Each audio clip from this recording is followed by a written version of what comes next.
Gitmeyelim var mı Gagavuz? Ben bileyim burada var. Taş yok Gagavuz. 13'ten şimdi olacak bir türkü Gagavuzlar için. Gagavuz doğduk, Gagavuz öleceğiz.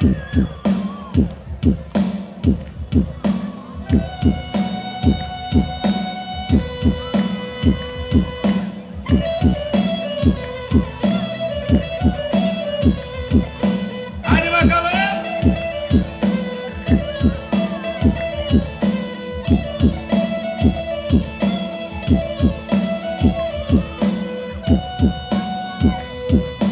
Benim Gagavuz'um Gagavuz kalacağım. Dilimden dilimden atılmayacağım. Toprağıma bayrama diz konacağım. Gagavuz dudum, Gagavuz yölcem.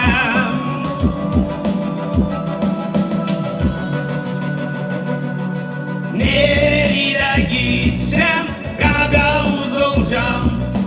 Anamı babamı utandırmam. Halkımı bulacağım hiç unutmayacağım. Gagavuz dudum, Gagavuz olacağım. Gagavuz dudum, Gagavuz olacağım. Hadi Gagavuzlar!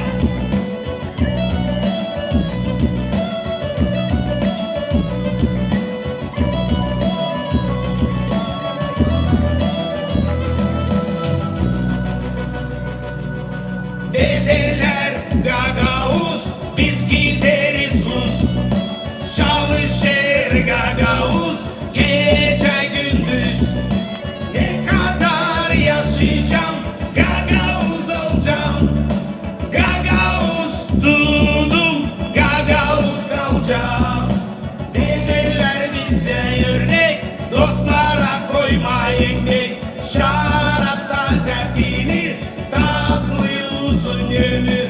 Ben bir Gagavuz'um, Gagavuz kalacağım. Gagavuz dudum, Gagavuz öleceğim. Gagavuz dudum, Gagavuz öleceğim.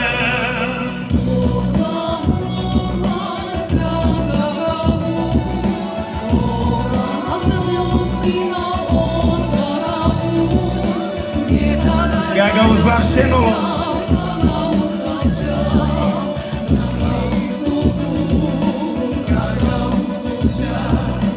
Ne kadar da yaşayacağım, Gagavuz kalacağım.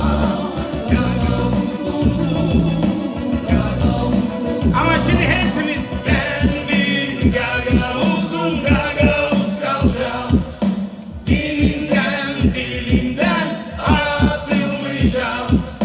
Toprağıma bayrama diz konacağım. Gagavuz dudum, Gagavuz yölcem.